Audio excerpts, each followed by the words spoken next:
Air 911. Hello? Oh, my brother's attacking my family. Your dad is attacking your family? No, my brother. Oh.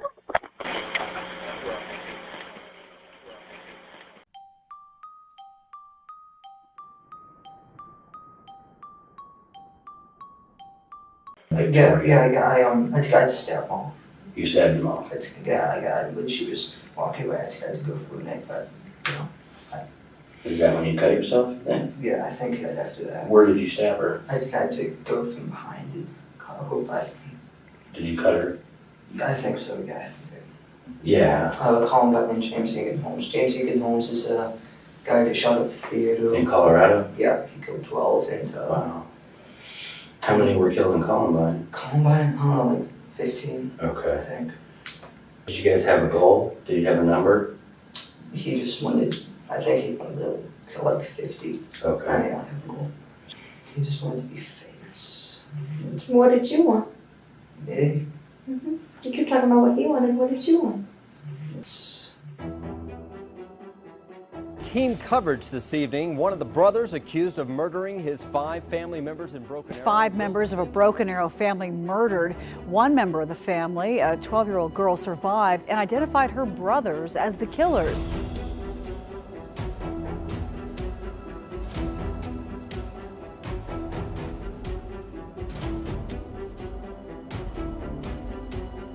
This is a YouTube video of the Beaver Brothers filmed in 2013, a stark contrast from the previous clip. This is a fun-filled video of 2 teenage brothers trying out their way to be creative and famous. The eldest of the 7 siblings, Robert and Michael, were pretty close. The family lived at 709 Magnolia Court, Oklahoma. However, in the present day, their house doesn't exist anymore. There's a reflection park in the same location. The tragedy behind turning this home into a reflective park is heart-wrenching. A home where sweet laughters and giggles that echoed were silenced forever. A crime was committed that questioned the boundaries of human behavior. Before we proceed, a little heads up. This video contains intense topics and unsettling psychological elements of the human mind. Viewer discretion is advised. Your well-being and mental health are the top priority. At 11:30 p.m. of July 22, 2015, Broken Arrow police received a call from a 12-year-old named Daniel Beaver reporting a family attack at a house on East Magnolia Court. Broken Air 911. Hello? Oh, Hi, where are you at? Broken Arrow, Oklahoma 7411. What address? 709 Magnolia Court. Okay. Are you the only one there? No, my brother's attacking my family. Your dad is attacking your family? No, my brother. Oh, he has an idea stealing me. Oh, millions of people now. Okay, who's attacking your family? What? Who's attacking your family? Yes. Who is it? Do they? I'll call them.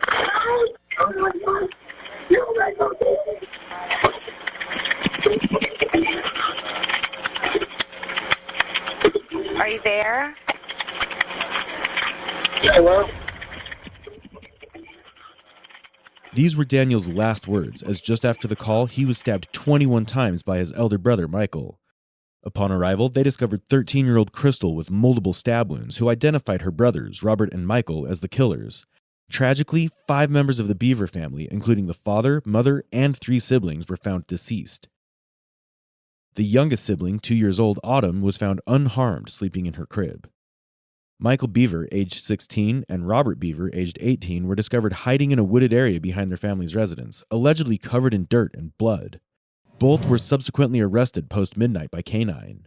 Both were taken under custody facing charges of 5 counts of first-degree murder and 1 count of assault and battery with a deadly weapon. The following interrogation is of Michael Beaver, who explained all the unanswered questions. Questions about the intricacies of the crime, its gruesome nature, and most importantly, the reason behind killing their own family. You just gonna read some stuff to you. It makes it legal for us to talk to you, okay? So like I told you when I met you at the jail, my name's Eric. I'm a detective here with Broken Arrow Police. like she told you from injury, she's a detective also. We just want to spend some time, maybe talk and discuss some things, and maybe ask you some questions, let you ask us some questions, and make sure we're all comfortable with what's going on, and then we'll go from there. That sound good? Okay. In Michael's interrogation, his demeanor appears notably anxious and fatigued, with visible signs of nervousness in both his facial expressions and body language. This suggests that he may be experiencing significant stress or discomfort during the questioning. Considering Michael's age and also the gravity of the crime, Detective Eric Bentz adopts a reassuring and persuasive tone to make himself more approachable towards Michael. However, the subtle assertiveness in his body language also sets the intention of the interrogation clear to Michael. Okay, so you probably heard or seen this on TV before, but it's your notification rights, it's your Miranda rights. And so I'm going to read them to you, but I want to sit here where you can see the paper, because what I'm going to do is I'm going to read 1 through 5 right here. And so I'll read them and you kind of can look at it with me. I want to make sure you understand all these. You have the right to remain silent. You do not have to answer any questions or make any statement. Anything you say can and will be used against you in court.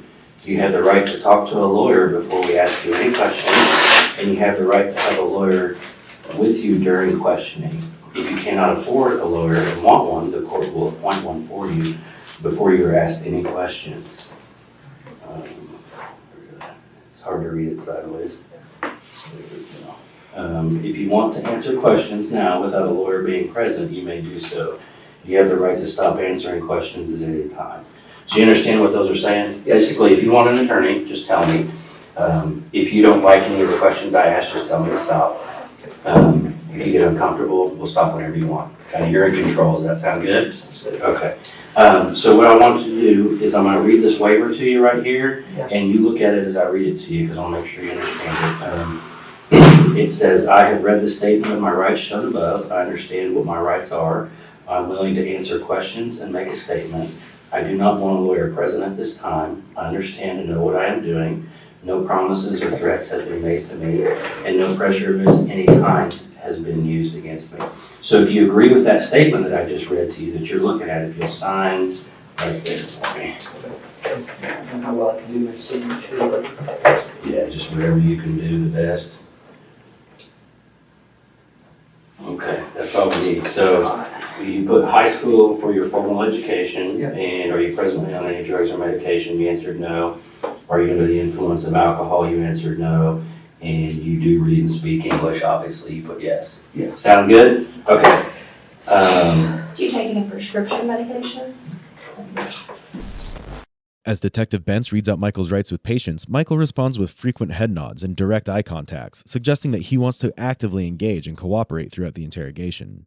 He decided to cooperate because he was already aware that the police knew he was directly involved in the crime.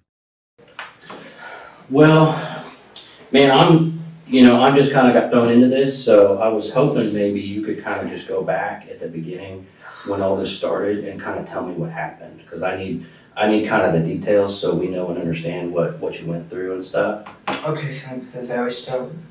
Mm-hmm. Okay, about like 2 months ago Okay. is when we first really started talking. So when you say we, who are you talking about? Me and my other brother is also. Your brother? Yeah, who's he has to do with me? And what's his name? Robert Pepper. Robert? Okay. And how old is he? 18. Okay.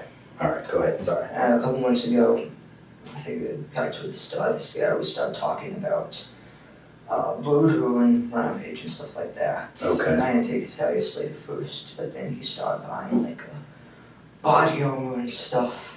Where did he buy body armor from? eBay and Amazon. Oh, okay. Yeah, legal. Does Yeah. he have a job?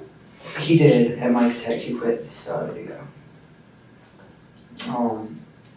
And basically, it just kept escalating. He kept getting burned, and he asked if I wanted any, and I said yes, so he got me my own set. Okay. And then about a month, about like June 30th, is when he came to me and said he found out that he can legally buy guns without permit in Oklahoma, that he could.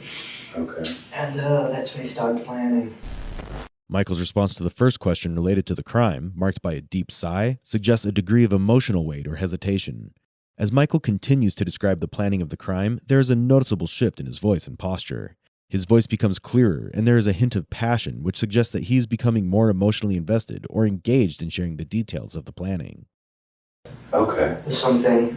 And then he bought, I think it was like 250 shotgun rounds Okay. on eBay. Not eBay, but on some On website. some website. And then I think he bought close to 1,000 rounds for the clocks. Wow, okay. And But he's he's supposed to get still, out today. oh, so he was supposed to have to pick those up. Yeah, they're supposed to come up today. While Michael informs detectives the details of the weapons and the ammunition that Robert bought, Detective Bentz gives a surprising expression with the word wow. This expression may genuinely reflect his astonishment at the amount and nature of the weapons and ammunitions discussed. It can also be a deliberate strategy to take out more information from Michael.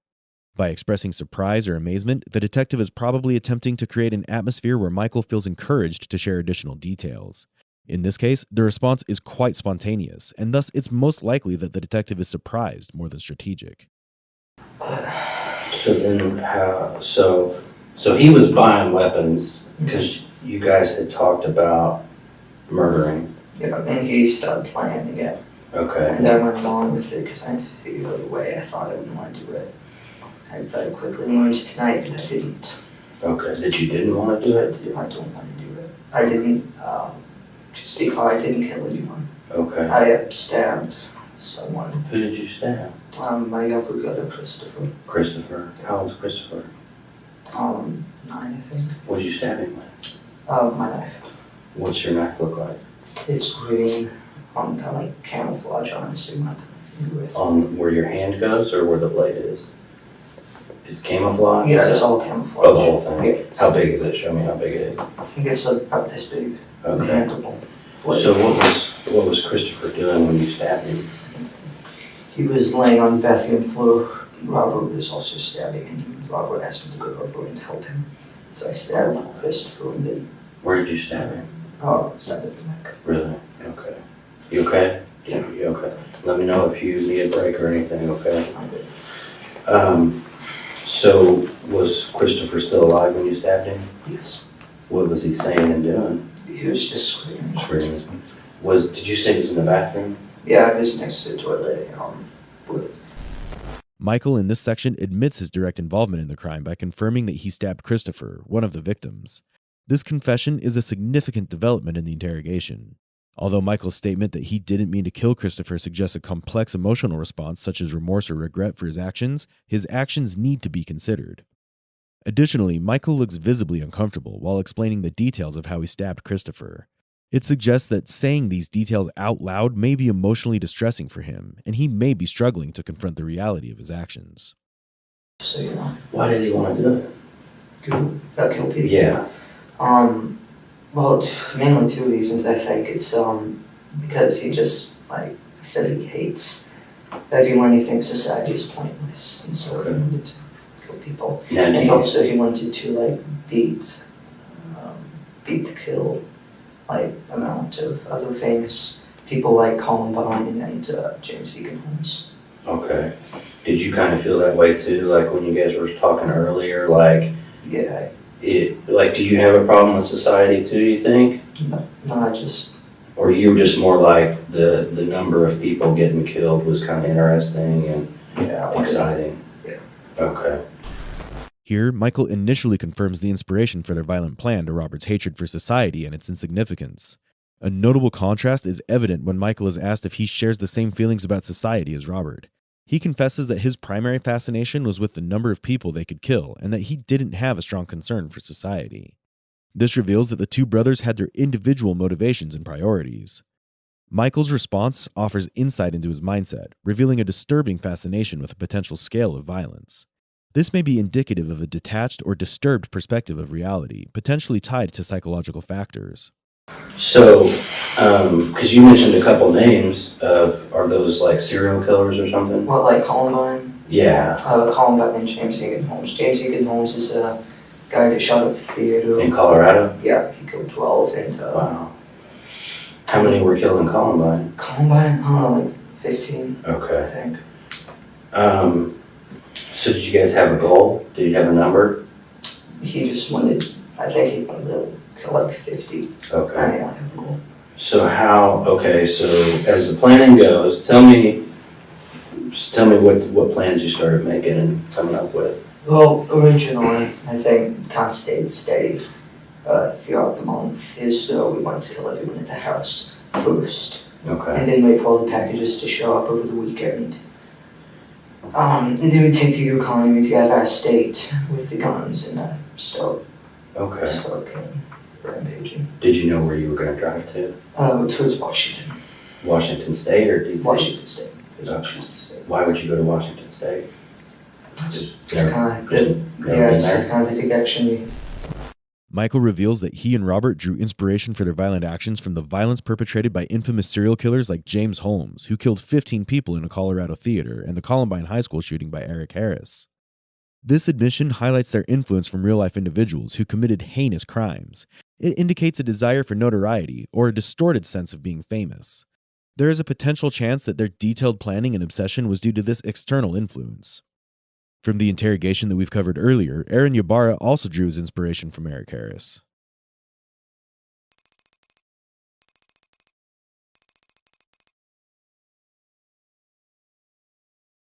How long have you had these feelings? The evil feelings or the good ones? Both. Since I was 13, the good feelings, until 23 when my stuff got taken away. My bedroom furniture got taken away. So in the last 3 years, you've started having these bad feelings? Yeah. And can you describe the bad feelings to me? I just felt nothing but hate, 100% hate towards the world, towards everyone. I threatened to massacre the local bar once because I just wanted everything and everyone to die. And then Columbine came to mind. I don't know how, but it just hit me. When I was watching the news when I was a kid, Columbine, like Eric Harris just came into my head. The mastermind of the shooting. Right.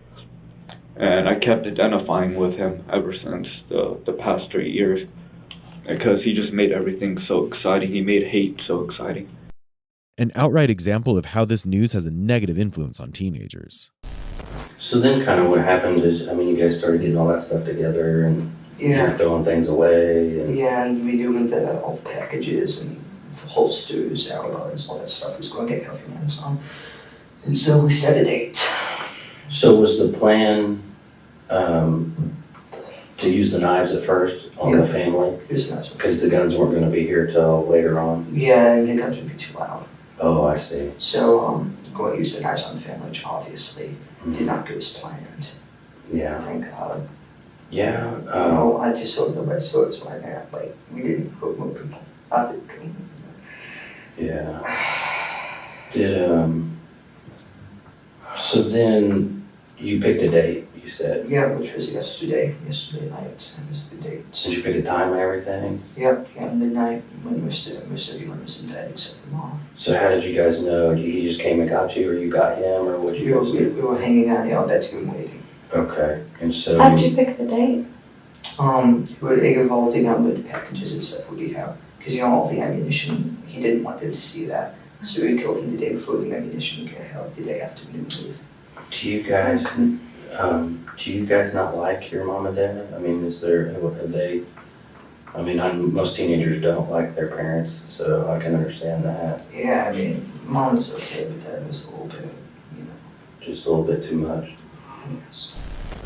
In this section, Michael reveals that they chose the attack date based on the ammunition delivery, with Robert's motive being to hide it from their family. This suggests the distorted perspective that the brothers have about reality, and they just needed an excuse to inflict violence. Moreover, he also explains that they opted for knives over guns to minimize noise and attention. Here, notably, Michael expresses a relief that they didn't get the ammunition after all, recognizing the potential for even more widespread harm, possibly showing a hint of remorse or awareness of the gravity of their plans. My sister, she came in because she was getting to go to bed. She came in to tell us. How old is 13. Okay. She came in to tell us that Mom wanted us to get the kitchen done before we went to bed and put the cats up. And basically, we did what we planned. I got to my desk, and I had to look at something to just get to go up, or went up behind her, grabbed her, and slit her throat. Really? What did he use? His large red knife. Okay. A large red knife? Yeah, it's like mine. How big is it? It's like mine, only red. Oh, I see. It's big. And then she fell to the ground screaming. Mom and Dad, Mom came in first, and then she was Is in the your room hallway. upstairs or something? I don't know, I haven't been to your house, so I don't know. Her room is downstairs. It's towards the back of the Okay. house.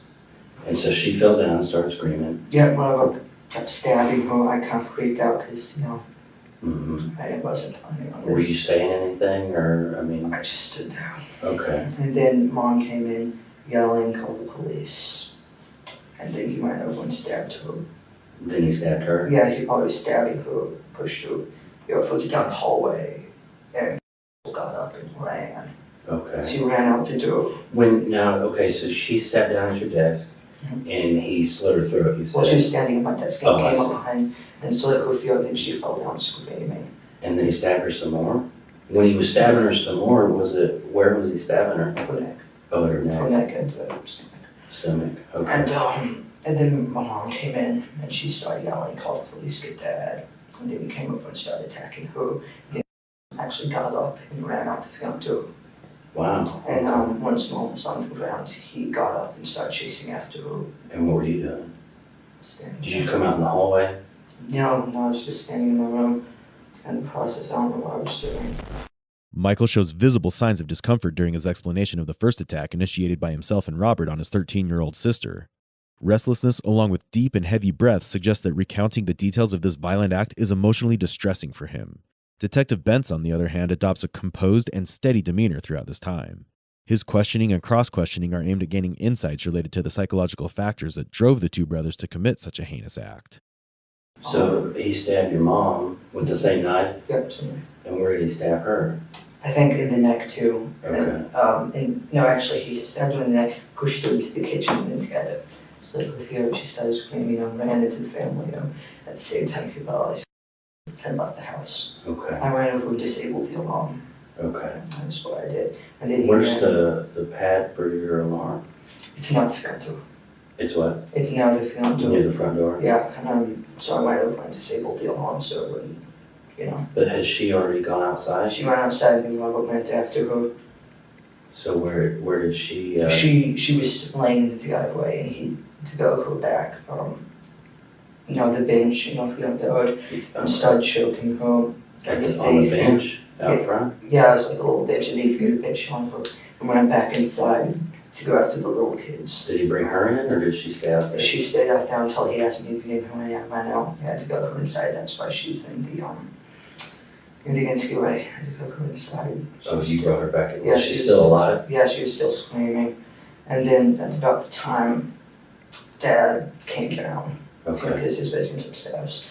And he went back in the boys' area where Robert was. The boys' area, that's what they call it, our room.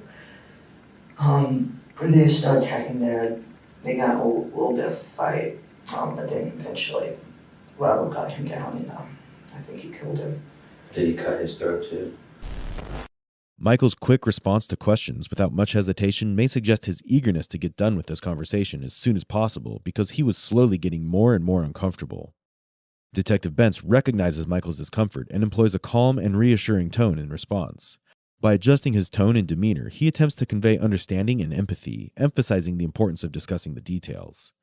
This approach aims to create a supportive and non-confrontational atmosphere, encouraging Michael to share more openly. Daniel was in his room, which is down the hall, and I was like, "Let me." How old's Daniel? I think he's 12. Okay. And I was like, "Let me in," and he let me in. He was sitting down on the phone with the police. I grabbed the phone, which is my phone. He got my phone, and then I ran into the kitchen and I smashed the underground. So, Which was your phone? Yeah, it was my phone. Oh. Now you don't have a cell phone anymore. And then I went back down, and and Daniel and Christopher locked himself in the bathroom, Daniel locked himself in Dad's office. Okay. And then I finally got both of them to open the door, because they thought I wanted in there. But they were in different rooms? Yeah, they're right next to each other. Right? Oh, I see. And then Robert went in and stabbed him, and they went in and stabbed Christopher. That's when I stabbed Christopher. So when he stabbed Daniel, where did he stab Daniel? I think he shanked him in the neck, and then Daniel ran off, and so I went in. and started attacking Christopher. So Daniel got stabbed in the neck and ran off? Yeah. Where did you run to? He ran into the family room about Mom. Mom ended up, she was laying on the ground yelling, call 911. Okay. And he stopped in there?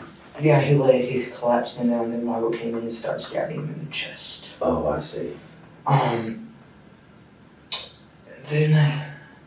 then who's the youngest, the 4-year-old? The 4-year-old, I don't know what happened with her. I hope she's alive. I'm sorry, I messed up. The one that you stabbed, who was that? Christopher. Christopher, that's what He's I'm trying to 8 say. years old, I think. He's 8. 10. And he was in the bathroom? Yep. So Daniel had got stabbed in the neck, ran out to where your mom was. Yeah. Robert followed him, stabbed him some more. Yeah, after he stabs Christopher in the bedroom. Oh, I see, okay. And then basically after that, everyone was pretty much dead. We forgot about all. Who was dead? Everyone, I think, Okay. looked like they were dead, except for she was laying in the ICU screaming. Then there was a knock at the door. Okay. Someone knocked at the door. I think that might have been the neighbor, because the police wouldn't have been there yet. And then they just kept knocking on the door. So we turned around. I grabbed on, put my soft vest and heavy vest on. I was carrying the plates. I put my helmet on. And then we went out the back door of Darren's office, climbed over the fence, went down into the park, and started cutting through the woods. Okay. We both collapsed. I think so. We were just sitting there. Michael's inability to maintain direct eye contact suggests discomfort or unease while discussing this part in the interrogation. This avoidance of eye contact can be indicative of internal emotional conflict, guilt, or reluctance to confront the severity of his actions. Michael's description of how he lured his younger brother and subsequently stabbed them with little apparent remorse is chilling. The remorseless nature of the crime committed by Michael reveals a disturbing detachment from his closest people. Michael providing a detailed account of the final phase of the crime, including the escape to nearby woods to hide, indicates a willingness to cooperate with the interrogation process. Can you okay, I'm a little bit lost, I think because there's too many people in this house. There's you, there's Robert. Yeah. Okay, you're 16, he's 18. Then who's next? Yeah, she's the third oldest. She was the first one. Okay. And then Daniel? And then Christopher. Then Christopher. And then Victoria. Victoria. And then She's 4. Yeah, Victoria's 4. Okay. And what's Mom's name? April. April? April Beverham, unmarried maiden name, I think you call it, is Sharp. Sharp? Yeah. Okay. Okay. And Victoria's 4. And then what's Dad's name? David. David? Okay. David. And then, are there any other kids? How many kids is that? That's... Then there was, she's a baby, she's about to turn 2, toddler. She was up in her bed. Okay. I think he forgot about her. And I think she stayed asleep until the police came. I saw them get her out, so she's okay. So you saw them carrying her out? Yeah, I was in the car. Was that the plan, was to kill her too, though? He was what kept like one. Okay. Yeah. Detective Rihanna Russell takes the initiative to reiterate the number of family members involved with an attempt to have a proper clarification and also have additional information based on Michael's willing participation in the interrogation. However, Michael shares a disturbing revelation. He told detectives that they had initially planned to kill even the youngest sibling, Autumn, but that Robert forgot about her. This detail explains the level of premeditation involved in their actions, while also revealing a lapse in their plan. Michael also mentions seeing the youngest sibling safe in police custody when they were arrested. This suggests a degree of concern or relief regarding her well-being, adding complexity to his emotional state and motivations. So we talked a lot about your plans in the beginning, because here's what I don't understand is,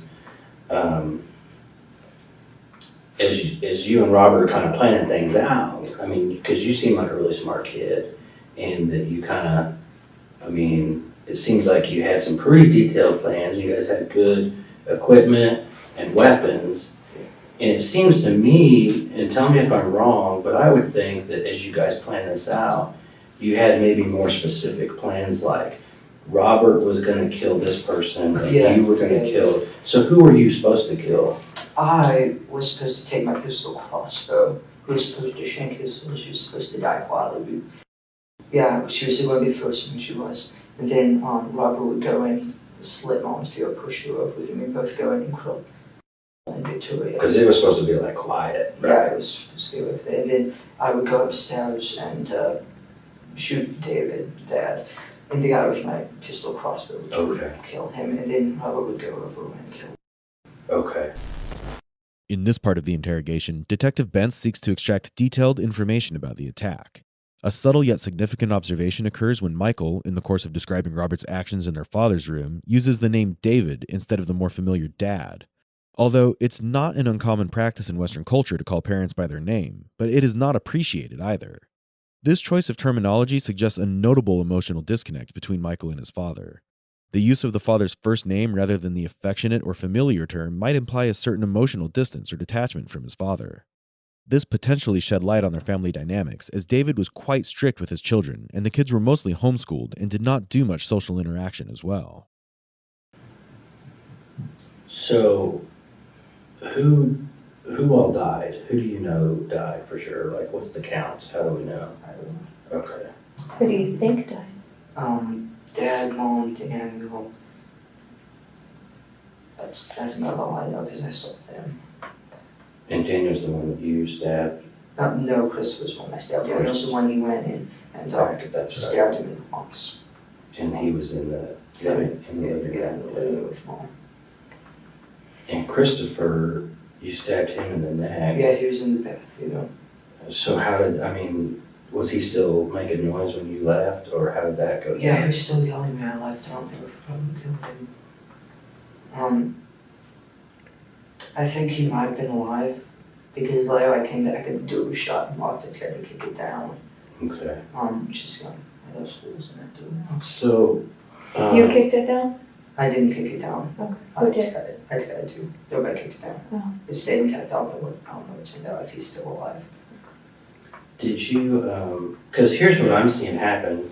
You know, you guys had all these detailed plans. You had all the cool stuff to make it happen. Yeah. And it kind of started falling apart. And you said, like, it didn't go as planned. Did you kind of just freak out a little bit? Like, what's really happening? Blood everywhere. I didn't know it was going to be like. Yeah, you don't. But here's what's getting me is, like, it's crazy because you guys worked together and made all these plans and, you know, had it all figured out. And then when it happens, you're just kind of standing there not doing anything. And did you decide, like, Robert's going to kill everybody and I'm going to stand here and do nothing, so I better, I think that was my plan. I didn't want to kill anyone who didn't want, I couldn't do it, so I was going to let him, like, kill everyone. Yeah, but you stabbed somebody in the neck. No, I just kind of. Detective Bentz is actively trying to gauge Michael's mental state, especially to understand his feeling, considering a few hours have already passed after the crime was committed. With Detective Bentz's consistent push, Michael admits Robert killed most of the members, minimizing his involvement. Detective Bentz employs a reverse psychology tactic by suggesting that both brothers wanted to be famous, encouraging Michael not to give away all the credit to Robert. This approach is aimed at motivating Michael to share more details by emphasizing his role and significance in the events. It plays on the desire for recognition or notoriety, potentially encouraging Michael to open up more. So here's a problem that we might have, and I don't want it to be an issue for you because you've been really cooperative. You know, we're going to talk to Robert too.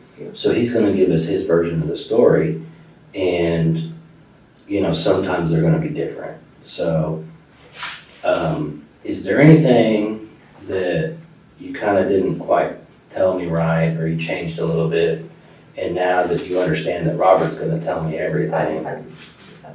He'll probably tell you that I killed 3 of them, because that's what I told him, you know, when they were sitting out in the woods, you know, to make conversation.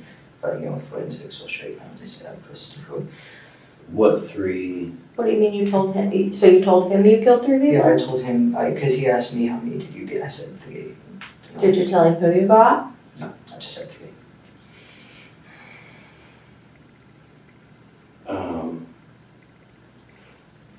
So do you, I guess this is my question for you. Do you think it's a lesser sentence if you killed 1 or if you killed 3? No. Okay. What, I mean, I don't know, I think Robert, he may have, there's gonna be a lot of differences, that's what I'm concerned about. And we don't want you to come off as a liar. I mean, because you've been real cooperative, you seem like a really good kid. You know, you graduated high school early, you're designing games. I mean, there's all kinds of stuff you got going on. And so I don't want people to get a bad opinion of you and think that you're the type of guy that lies to police when he's kind of caught. You know what I mean? So tell me, I know that you're leaving something out. I mean, because it's like she said, you know, this isn't like you stole a bicycle. You know, this is the most you can do. You know, so it's a big deal. But a lot of people, when they talk and think about this thing, your honesty is a big deal, and how you handle yourself from here on out. And if you come off, because to me you don't seem like a bad guy. You know, like you don't scare me. I mean, I never thought you would have done this. So you just seem like a normal kid to me, and you seem like an honest kid. But see, I talk to people all the time, and I mean, I know when people are lying, or when I'm not quite getting the whole story. And so I just want to catch you before you get in that bad spot where people start saying you're a bad guy, you're evil, you're a liar. So just tell me what I'm missing. I mean, along with the do thing, I was going to get on to like convincing the people who were still alive that like I was on their side. I called the police, you know, so they would like stay and I would get them. So they kind of stay on the ground, and he'd be able to come stab him again. Yeah. Did you ever have to go get Robert to let him know someone was still making too much noise or anything? No, it was chaotic. It was just going from person to person. So what kind of things did you say to them? But the only things I said to them was when I was trying to convince them that I was with them, so they would, you know, come to me and could kill them. Okay. And that's all you think that he might tell me different? Is he gonna lie to me?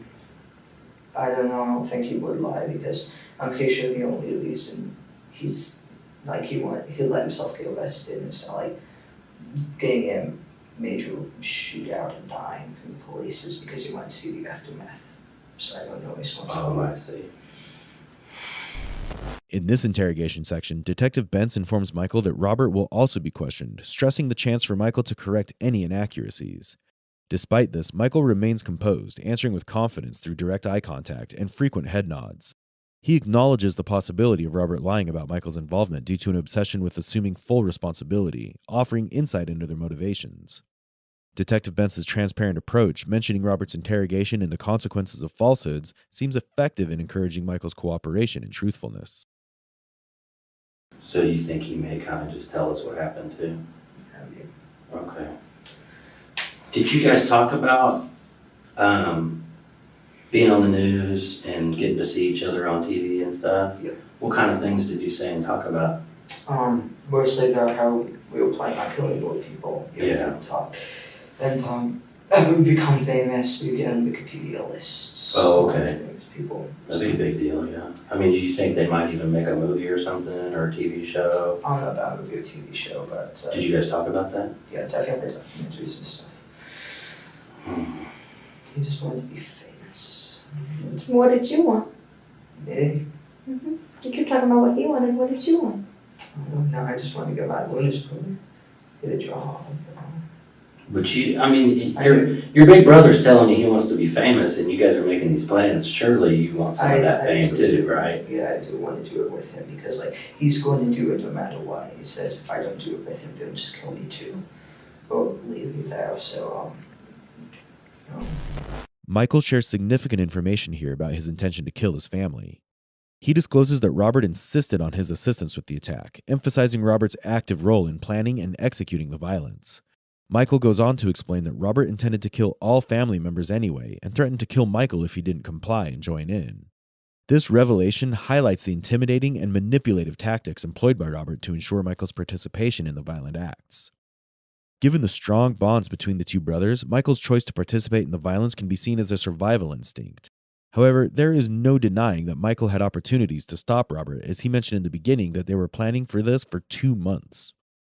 Moreover, during the interrogation, there is no significant proof that he regretted his action. He didn't shed a single drop of tears while describing how each member was killed. Thus, his intention to blame Robert for all the murders might not work out.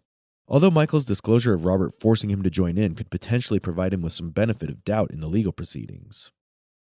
Kind of gave me a quick version of what he's saying that you did, and you haven't told me everything, okay? So I know you're not being completely honest, and I gave you one shot already. I'm sorry, I don't know what you might have said. I mean, Well, you stabbed more than one person. So who else did you stab? Or you stabbed more than just one time? Oh, I stabbed Christopher more than one time. How many times did you stab him? I think twice. Because you don't think we're going to know that? Stop thinking and go with what you know. You mentioned forensics a minute ago. I know. I mean, I'm just one of like hundreds of people that are going to look at this thing, okay? I mean, we got the state police coming in. There's, I don't know, 20 different forensic detectives at your house right now. They're going to be there a long time because of the scene that it is. So everybody that you killed and every single stab wound that you inflicted, we're going to know about. And this is your last chance to just kind of let us know, to be honest, to man up and tell us exactly what you did and start making it right. I hit Christopher. I did not stab Victoria with Daniel. You did not stab Victoria. I tried to stab Mom. You stabbed your mom. When she was walking away, I tried to go for her neck, but, you know. Is that when you cut yourself, you think? Yeah, I think after that. Where did you stab her? I tried to go from behind and cut her whole body. Did you cut her? I think so, yeah. This doesn't seem like something you have to think about. I know you're still kind of dealing with it. And I wasn't there, I wasn't the one doing it, but you don't have to think about it. You know what you did. So you cut her neck, you stabbed Christopher in the neck. How many times did you stab Christopher? 2 or 3, I think. And who else did you stab? Besides Mom. Because here's the thing, everybody's been stabbed, and you both had knives, and we know you both stabbed everybody. So you guys are kind of at the same level, and so now it's who's going to be honest and make this right, and who's a liar, okay? Which one do you want to be? I'm not. Okay, so you're a man of your word? Yes. Okay. And do you want to make this right and do the right thing at this point in time? Yes. Okay. What else are you missing? You want to start over then? Come on. You tell us where you need to start. He stabbed. I didn't stab. I was stabbed her. I broke her window.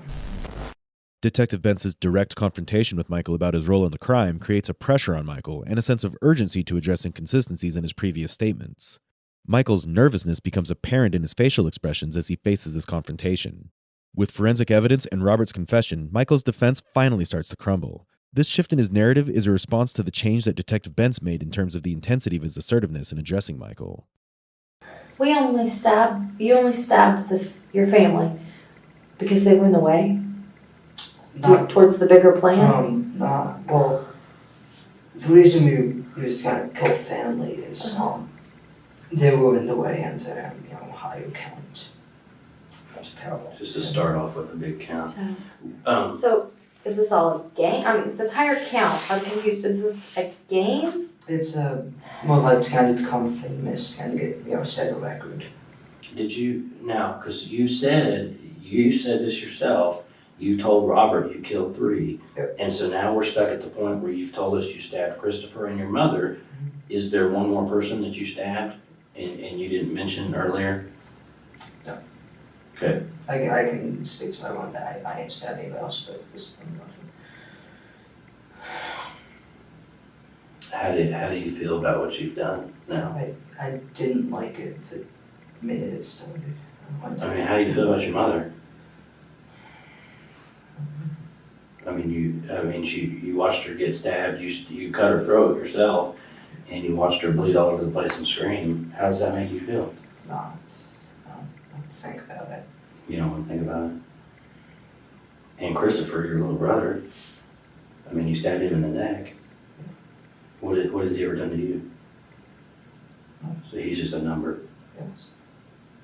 And how do you feel about that now? It's pointless. It's what? Pointless. Pointless.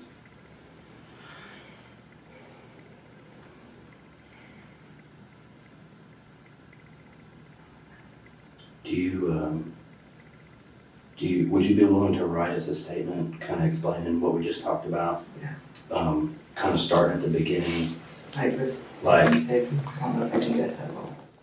Yeah, pen and paper is what I'm talking about. In this concluding part of the interrogation, Michael finally admits to a sinister motive. The family's murder was just the start of a plan for mass killings, driven by a desire for fame through violence. When asked about his feelings regarding the violence against his mother and his little brother, Michael acknowledges his discomfort and emotional detachment, possibly stemming from deep-rooted psychological issues and disturbed family dynamics.